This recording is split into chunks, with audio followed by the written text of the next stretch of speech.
نقرب الشباب من واحد الموضوع اللي تيشغل بال الجميع، ألا هو كيفاش الإنسان يقدر ينجح في حياته.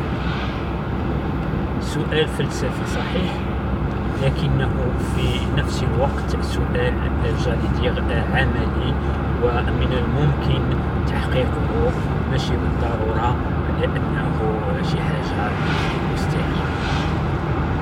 النجاح كما سبق قلت في واحد الفيديو كيختلف على الفلاح، ولكن بلا ما ندخلوا في المتاهات اللغوية والنيفو الترمينولوجيك ولا حتى في كومونتير في اللينغويستيك بصفة عامة. النجاح كان ريوسيت ولا سوكسي عندهم ثمن، ولكن كذلك عندهم منهج من ديمارش اللي خص الواحد ياخذ. أول نقطة أن هذاك الهدف ولا لا بيرفورمانس ديالي ستكون يعني اون بيرفورمانس اللي هي داخلة في الممكن. اشنو هي لا بيرفورمانس داخلة في الممكن؟ يستحيل مثلا أنا في الظروف الآنية أنني مثلا نطمع بلوتو أنني غادي مثلا جو سري بريزيدون دي زيتازوني à 55 ans par exemple. هذا هذه من الطروحات كما تيقولوا الإخوة. دونك ناخذ مثلا هدف في الممكن. اليوم أنا كنشغل واحد منصب معين وعندي تجربة راكمتها لسنوات معينة. هذه الحالة الأولى، بروميير كا. دوزيام كا، هذا إنسان كومون دير يلا باقي شاب وبالتالي يعني ما عندوش تجربة، ولكن كله طموح وكله كما كنقولوا موتيفاسيون. بإمكانه يرسم واحد الهدف اللي تيناسب الأمل الحياة ديالو. وشنو عنيت بالأمل الحياة؟ بالنسبة لأون بيرسون عندها 55 ans، la durée de vie, toute chose étant égale par ailleurs، هاد لا durée de vie هادي يعني نسبيا كلا منها واحد البركة معينة، وبالتالي ما عرفوش فهمتوا الميساج هذا فاستسمح. يعني ديجا بين قوسين ماشي من باب اليأس ولا البيسيميزم، ولكن quand même j'ai 55 ans, ça ne veut pas dire, ça veut dire justement que je n'ai plus 22 ans. وبالتالي la courbe ديال comment on dit la courbe de croissance بالنسبة لي la phase أنا شوي phase de maturité si j'ose parler en termes cycle de vie ديال الإنسان. في الوقت اللي واحد الشاب يعني مازال عنده تقريبا اون سيكونتين سواسونتين داني اللهم بارك، إذن عنده واحد المجال متسع واسع بزاف باش يخدم على الأهداف. دونك تحديد الهدف هذا موضوع جد مهم، وهذا الهدف هذا كما قلنا سو بوت doit être un but اللي هو في الممكن.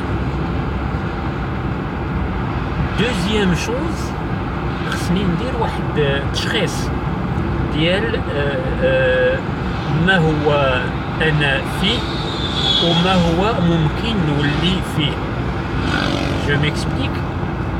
كاين واحد لابروش كتسمى اون ابروش سوات او لا اون ابروش FFOM، فورس فيبليس اوبورتونيتي اي موناس. غادي نديرو منها اسقاط على التنميه الذاتيه او لا على الشخص في الوقت اللي هي تطرحات بالنسبه غالبا للمقاومات. Quels sont mes points forts, quels sont mes points faibles? Analyse interne ذاتيه. Quelles sont les opportunités اللي كاينين في المحيط وشنو هما لي menaces اللي كيتربصوا ليا؟ analyse externe.